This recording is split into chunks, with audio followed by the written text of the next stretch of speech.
I will do my best to get this out to you ahead of time.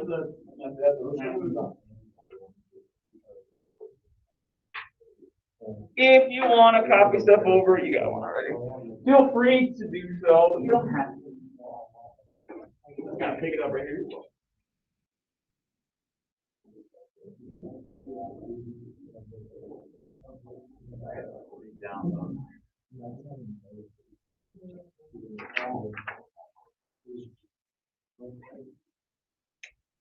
All right. Questions about yesterday? Anything about yesterday's stuff with trig that you want answered now before we kind of move on? I'm going to prove that sine of theta over theta to you. The limit is x approaches 0 or theta approaches 0. You can see it. It's awesome. Such a cool proof. And then I can prove the other one a lot faster. The 1 minus cosine theta. We'll do that one as well. But anything from yesterday that you want to recap, talk about? Folks at home, same thing. Any questions?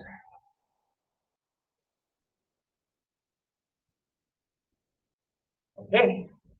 So I want to kind of back up to here, page 50. Now you can write this down if you want. I don't know that there's a whole lot of space anywhere to do what I'm about to do. I would rather you just focus, pay attention to the proof, and just see if you can follow along. It should make sense logically. Like I'm going to take very logical steps from one to the next, and this is not by accident. This is definitely a proof that I have watched other people do, figured it out. I'm just going to recreate it for you. Okay. But I want to show you a different kind of proof that just like kind of new. So I'm going to show it to you. Now, to show you that proof, though, I want to ask you to do something first. So maybe you can jot this part down. Give yourself, like take a pencil, take it from right with. Give yourself a small sketch of a graph, just a little set of axes.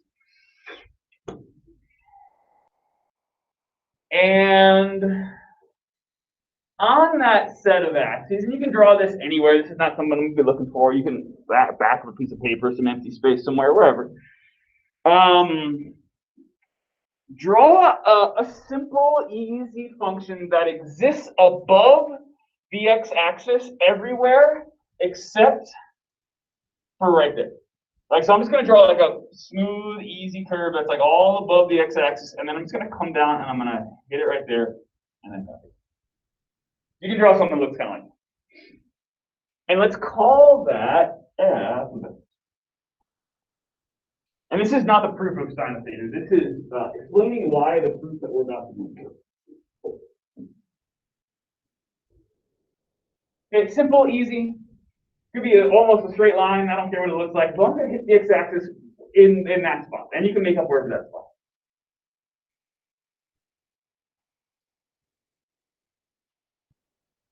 Okay.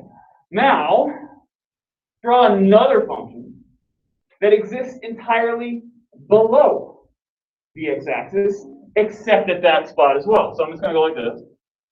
I'm just going to come up, just whoop, jump off that, and hit that. I wish I hit that a little bit. There. Smooth, whatever you want it to look like. I'm going to try it. Close enough. And let's call that G then.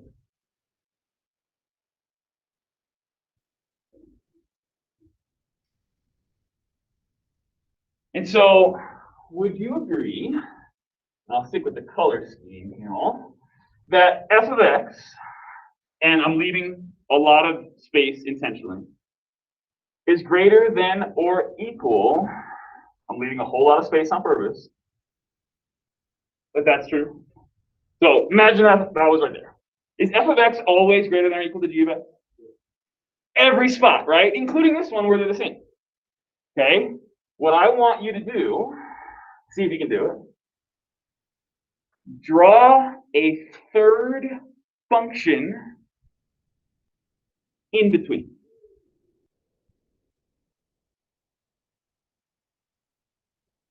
Draw a very simple sketch of a function that is always less than f of x, but greater than g of x. Sorry, less than or equal to f of x, and greater than or equal to g of x. Just draw a function that is in between.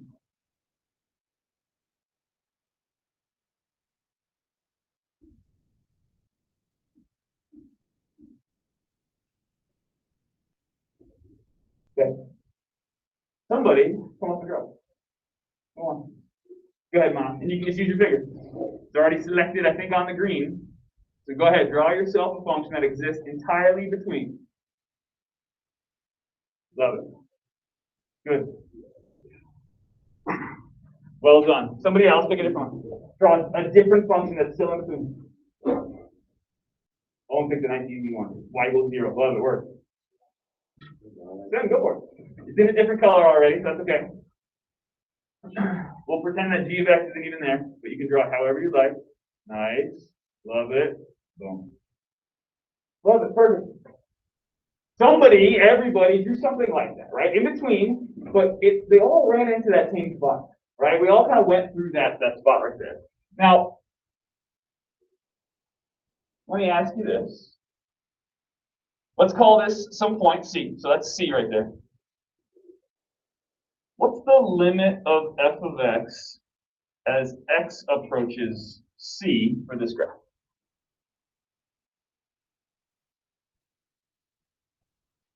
What's the y value that we get closer and closer and closer to as we get closer to C? 0. Okay, what about for g of x?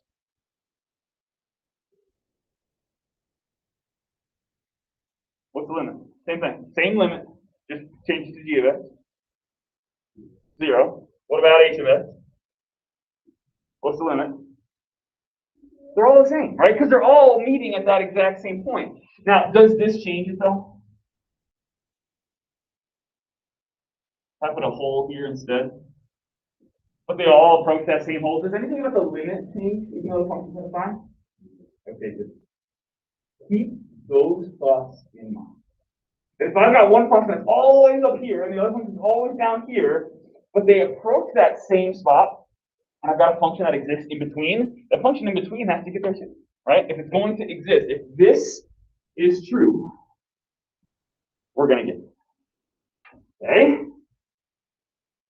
This idea of saying, okay, I got one function on top, I got one function on the bottom, and I am going to squeeze a function in between. I am going to sandwich that function in between.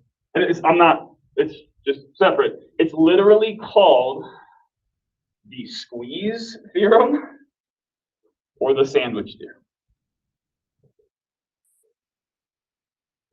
Either one is fine. But you got one function on top, you got one function underneath, and I'm going to squeeze a function in between. If the limit of the top one and the limit of the bottom one are the same, then the one in between has to be the same one, because it's in between. And that is what I'm going to do to prove a limit to you. Again, this is not something you have to write out. I would much rather you just see if it makes sense. That's not the graph I want. Go back. I want, let's do this. Go away. Want that.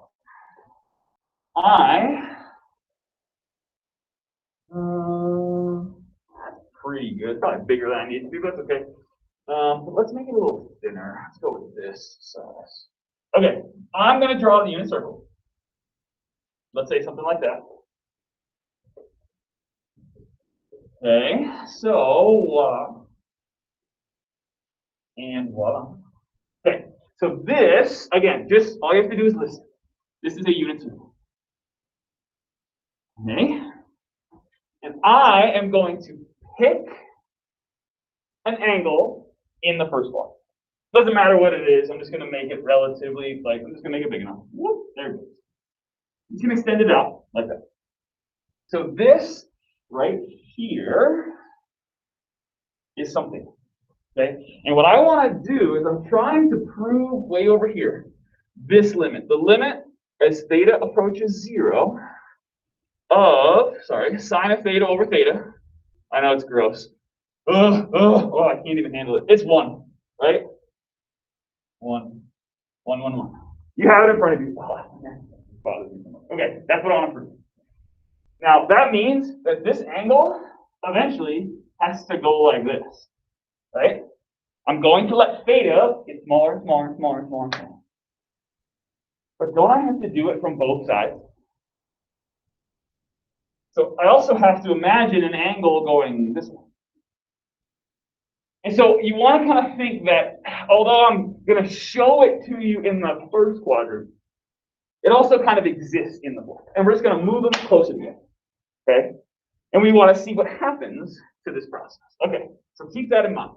What I'm going to do is I'm going to draw a couple of things here to help us visualize what's going to happen. All right, first thing I'm going to do is I'm going to draw a triangle as best I can. It hits right there. There we go. Nice. There we go.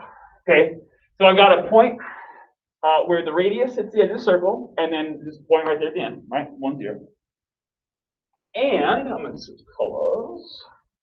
I'm going to draw a perpendicular up to there. Okay, that's myself. And what I want to do is I want to compare some areas. So I'm going to look at some areas. So take a look at I'll stick with blue. Take a look at this area in here. That's what I want to look at first. Just that smallest triangle right there that does not include any of the, this little wedge here or that outside triangle right there. I want that area inside there. Okay? Now, what's the area of a triangle? What's the formula for area of a triangle? Nice. 1/2 base times height. Perfect. Now, I have a base length for sure. But I don't really have a height yet. So let's think about what that is. So imagine that height right there. What's the length of that line? Well, it's kind of like in the middle of a triangle. I don't even know what theta really is. Is that 45? Is it 47? Is it 32? And it's going to change, right? It's going to keep getting smaller. So the length of that might change as we go. But that point right there on the unit circle has coordinates, right? And aren't those coordinates just some xy, right? Where this length is the x length and that length is the y. But what is that y value if this is theta? Trig. What's the y coordinate in the unit circle? Sine, yeah. That length right there is sine. So if I wanted to figure out the area of this inside blue triangle, 1/2 base, so 1/2 times the length of the base, which is this whole length right here. In the unit circle, how long is the radius? Times the height, sine theta. Right? That's the area of that inside blue triangle. Now, the thing we want to be careful of, again, remember, we have angles coming from both sides, so imagine there's a triangle down here. That sign would be negative, and I want area to be a positive number, so I'm just going to put absolute value around that just to be, okay, because we're in the first and fourth quadrant. So the area of that triangle is absolute value, sine of theta, over, okay? First area is done. Now, what if I look at the whole wedge? All of that pie slice in there. Is that area that includes the triangle and this little piece going to be bigger or smaller than the area of the triangle we just found? Got to be bigger, right? Okay, so this is less than or equal to the area of the wedge. All right, well, what's the area of some slice? Well, area of a circle is pi r squared, right? So that'll be all the way around. But I'm not going to go all the way around. I'm only going to go theta out of that 2 pi. Okay? So it would normally be, if I wanted to find the area of this black kind of wedge right here, it would normally just be pi r squared. But I don't want all of it. I want this much of it. I want theta out of the 2 pi, right? If that was 1/3, okay, 1/3 is what that would be. I don't know what it is. Maybe it's 1/8, maybe it's 2/15, who knows? But I know that as this theta changes, the wedge size is going to change, so I want to talk about it in terms of theta. Well, what's the radius of this circle? Still 1. Okay, good. That answer is not going to change, don't worry. And look, the pi's are gone too. So you got 1 squared times theta over 2.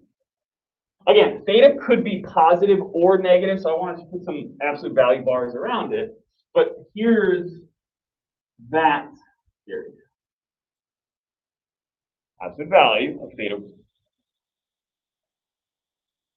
Okay. Last one, and then we can start messing. Look at the area of the big triangle, this whole thing right here. That triangle right there. Okay, 1/2 base times height. So I'm going to come down here just to do some work. So 1/2. What's the length of that base? What's the height? So like I want this length right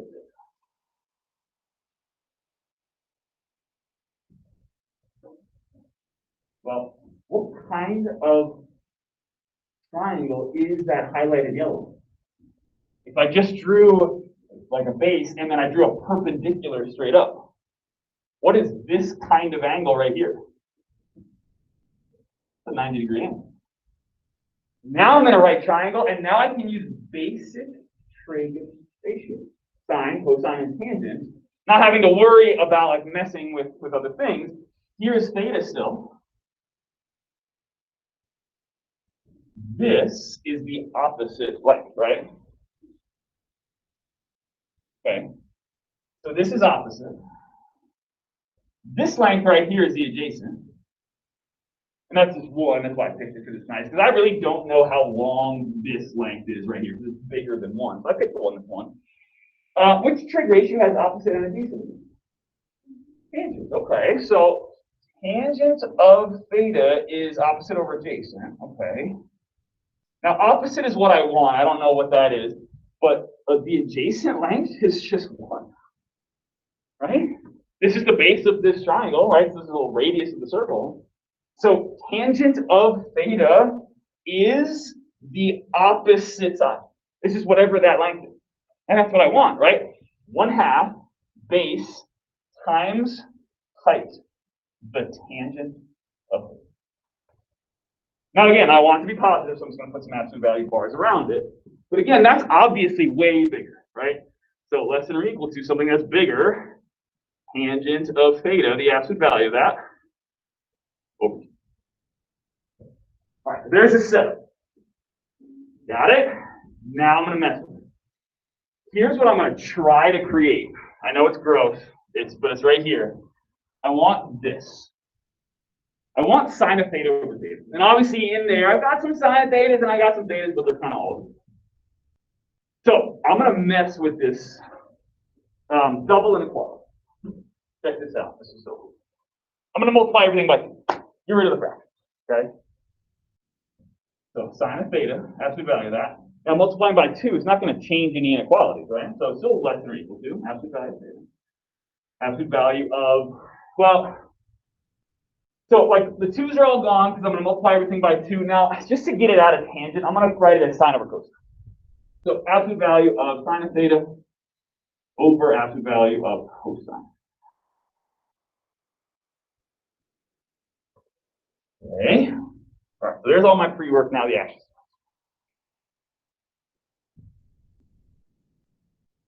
This is not my choice. This was a good idea by somebody else. I'm going to divide everything by sine of theta. And I don't care about like actually getting to 0. So dividing by sine of theta is not me dividing by 0.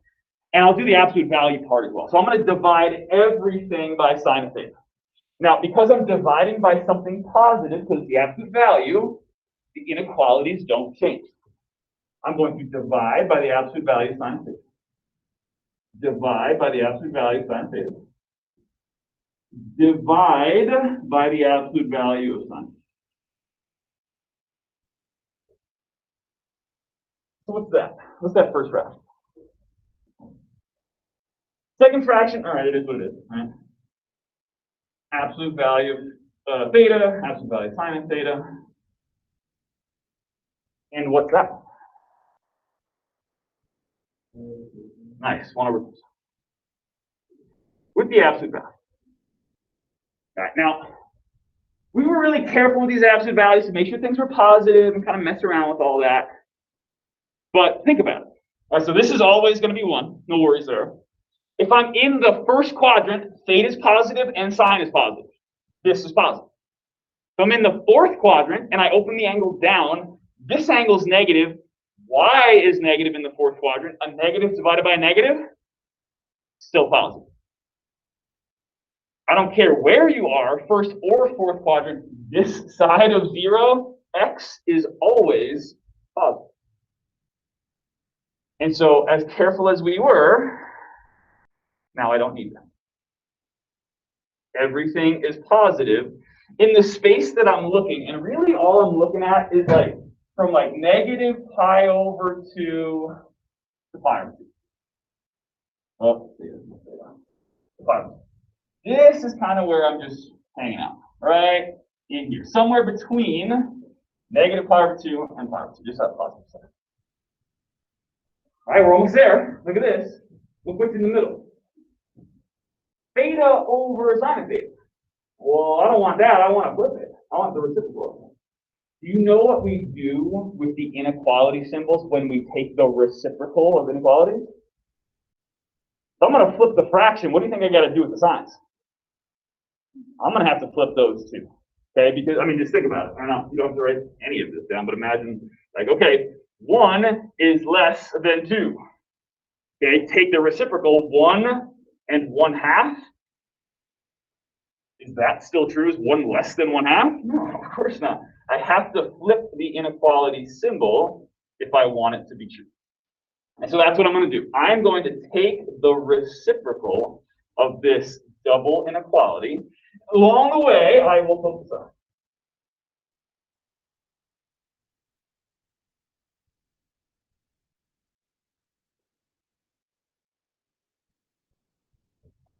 Sneaky, sneaky, just to get to there. All right, now what's the point? Well, what's the theta we're trying to get close to? What's the whole point of doing this? What's the limit we're trying to prove here? Yeah, and what's circled right there? Theta heading towards 0. Let's take the limit of all three of them. I'm going to take the limit of 1. I'm going to take the limit of this thing, and I'm going to take the limit of that. You could add, subtract, multiply, divide, take reciprocals. You can take the limit of equations as long as you do it everywhere.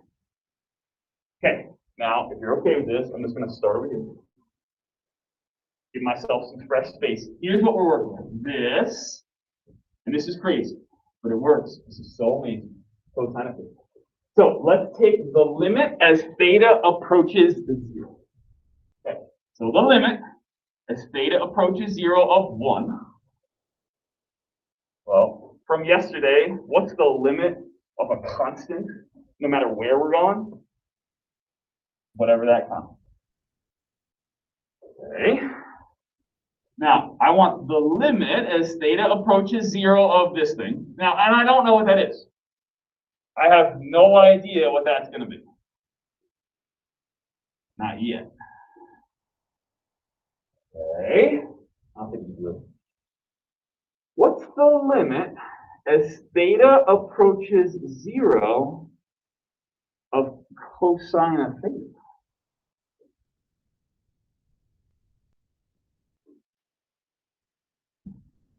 Look at the unit circle. All right, here it is. Oh, gross. I want to do that.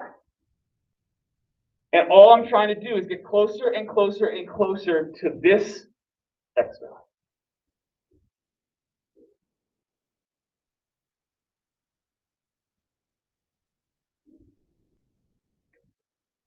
So whatever this limit is has to be greater than or equal to 1. Whatever this limit is has to be less than or equal to 1. So what does that limit have to be? Right.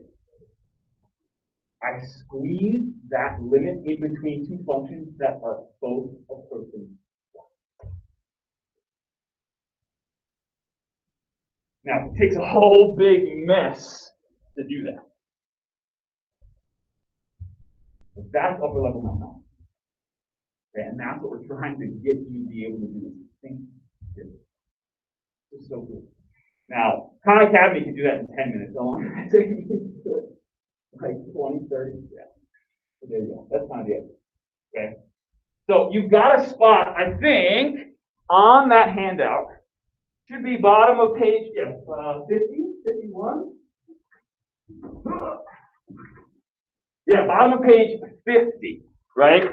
That has that spot that says,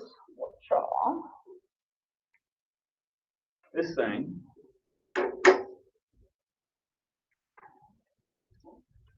Right there. This limit is 1. And I did this yesterday, but I cannot stress how important this limit is. You have to know that limit by heart to be able to do the work that we're going to do. The other limit that you have to know by heart is this one. Bottom page 51. Now, 1 minus cosine theta over theta is that same kind of thing where you plug it in, you just get 0 over 0. That's not what I want. And this table, I forget if we actually filled it out or not. This table looks exactly like the other one. Right? Except the numbers are just a little bit different. And I'm going to make life a whole lot easier for you. I'm going to let decimals prove it to us with the graph. That if we're trying to go to 1 minus cosine of theta, which I'm going to have to write as x. I'm going to do that one.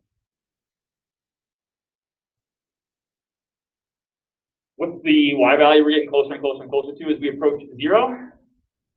Looks like 0 to me, but the issue, it's just undefined, right? Because 0 is 2. It's just a holder.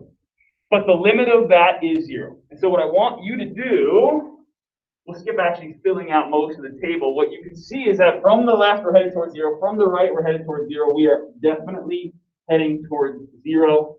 Super, super, super important. Those are the 2 trig limits you have to know. What's nice is that theta's both going to 0. Doesn't matter which one you're looking at. They're both headed towards 0 to do that. This one's just heading towards 0. And I just wanted to quickly show you a much simpler proof of that one. This one, if you have some space, is kind of nice to write down. This one makes a lot more sense, I think, than the other one. Squeeze theorem is just such a weird idea, but it works really well, and it's actually a pretty common way to deal with things that aren't nice and algebraically set up. Check this one out. This one's not too bad. Theta going to 0, 1 minus cosine of theta over theta. Obviously, you can't plug in 0 because I'm going to run into the issue with getting 0 over 0. So I'm just going to multiply by the conjugate of the top. 1 plus cosine theta. 1 plus cosine. And we'll see what happens. I love multiplying by the conjugate. It's such a good idea to work through stuff. And I'll actually multiply out the top. That's always a good idea. So you get 1 times 1, plus cosine theta minus cosine theta. Those are always going to disappear, minus cosine squared. And I'm going to leave the denominator factor for now.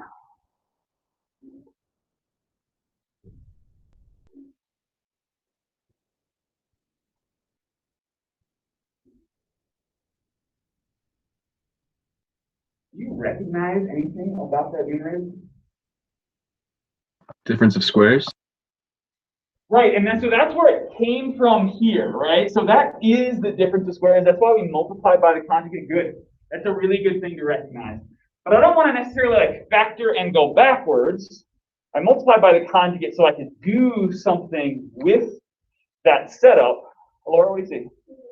That's a trig identity. Which one is that?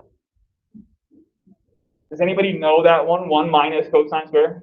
Minus sine squared. Check this out. Okay. Now, there's a reason why I'm actually going through this proof. Because what we're going to start to do next is start using these two identities, these two limits, to evaluate limits that otherwise we could. Okay, and here's one of these strategies. If I write this setup not as just one fraction, but two,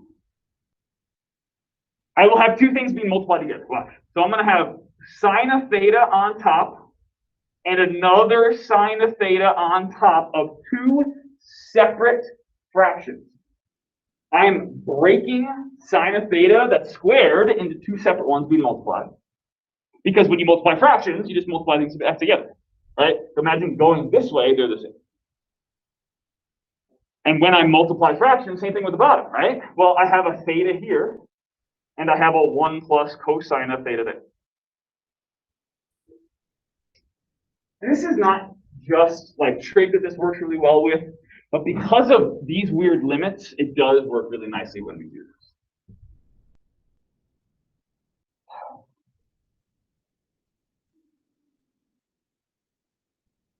The limit of a product is the product of the two separate numbers. Let me say that again. The limit of one product is the same as the product of two separate limits. One for the sine of theta over theta, and one for the sine of theta over 1 plus cosine. The limits of two things being multiplied together is the same thing as just taking their limits separately and multiplying them together. Same works for addition, same works for subtraction, same thing works for multiplication. If you have one limit with some stuff happening, break it apart. I cannot stress that to you enough. That's what we're going to do for the next 2 days. Literally, tomorrow and Friday.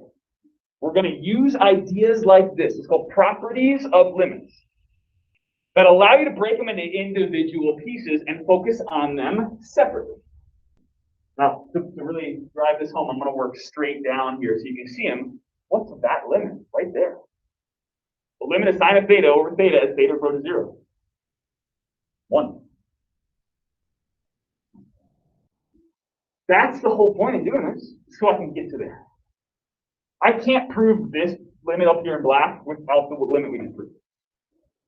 Now, theta is still going to 0 right here, right? Here's the nice part about doing that. Plugging in 0 up top, sure, that's 0. And plugging 0 on the bottom, 1 plus the cosine of 0. All right, so sine of 0, oh, just in the red, but 0, not theta, sine of 0. So limits are gone.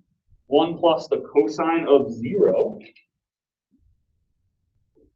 So 1 times sine of 0, the y value at 0 radians, 1. Oh, 0.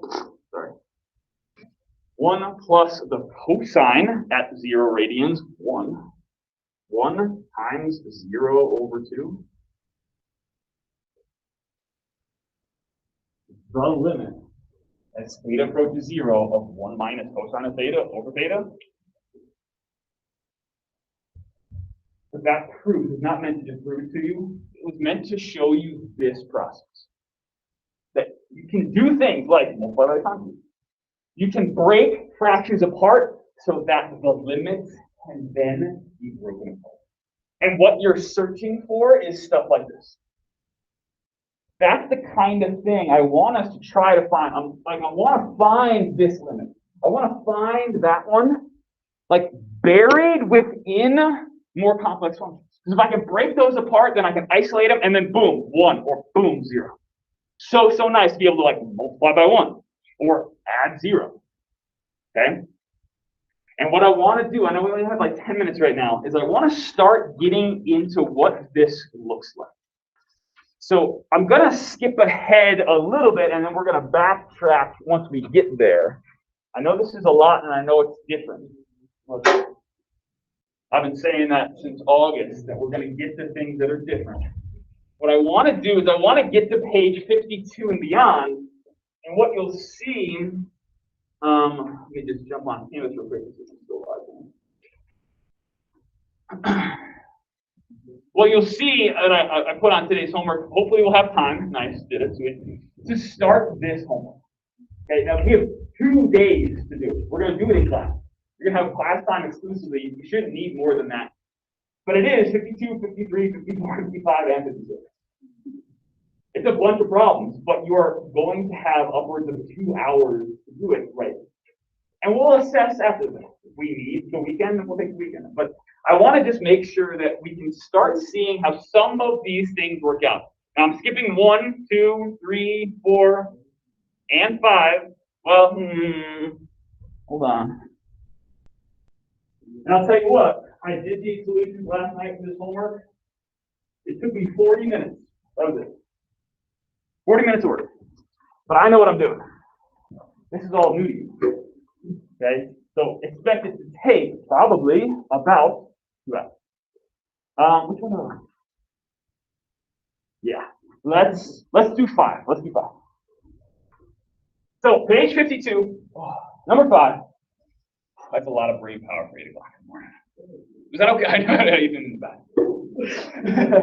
Was that okay? And even if you didn't follow along perfectly, seriously, like Khan Academy, the limit of sine of x over f. Watch it as many times as you want. It is the exact same proof. It's the best proof. All right, check this out. And I want to hear from you guys as we go. What's the first thing that I hope I can do to just evaluate a limit right away? What do I always want to try to do if it's possible?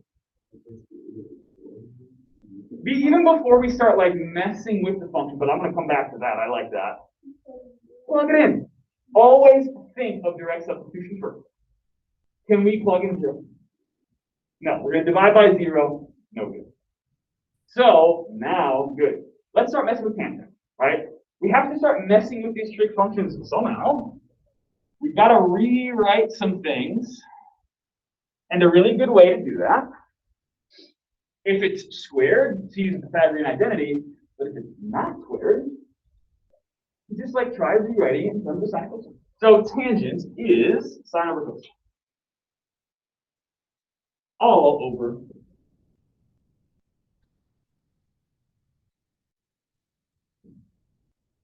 All right. Ugh.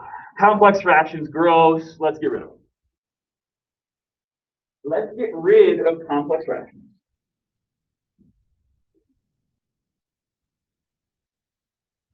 By saying, hey, look, I've got a fraction on top, and I want to take that fraction and divide it by something. Theta now goes into the denominator. Why does that work? Well, think about it. 1/2 divided by 4. Is 1/2 going to get bigger or smaller if I'm going to divide it by 4? Got to get smaller. How much smaller? 4 times smaller. That's what's happening, right? That's the idea playing in the background here when I say sine of theta over theta cosine theta.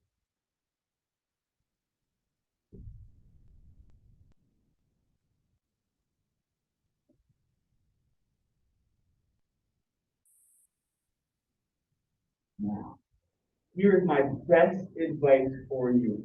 When you get to a point where you just can't divide double, you have to go looking for those 2 limits. Sine of theta over theta, or 1 minus cosine theta. And the idea is to take one or both of those fractions, whatever you can find, and isolate them. Pull them out and see whatever is left behind. Can you find one of those fractions kind of buried within that more complicated one right there, right? Sine theta over theta. Now, I'm not going to separate the limits yet. I need to write it as a product. The limit of a product will be the product of the limit. So I took out the sine theta over theta. Perfect idea, it's very nice. What's left up top if I want to make sure I don't, yes, 1, right? Sine theta times 1 will get me back to where I started. And you feel like you're factoring out the sine from the top and factoring out the theta from the bottom and just kind of leaving it as its own fraction. What's left on bottom? Cosine theta. And there it is. I've got two fractions being multiplied together, and I'm taking the limit, which means we can break these two apart. The limit of the first one times the limit of the second.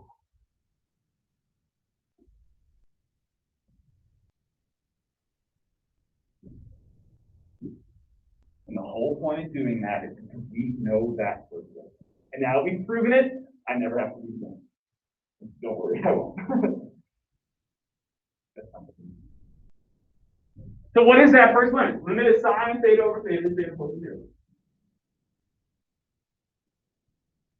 1, gotta know. Like that's gotta be like boom, 1.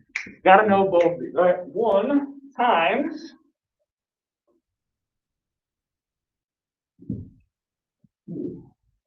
well, I've got a limit.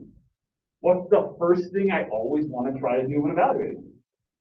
Plug it in. If I can just drop in 0 right here, cosine of 0 radians, see what I get. 1 times 1 over, okay, so unit circle, 0 radians. What's the x value right there? 1. This is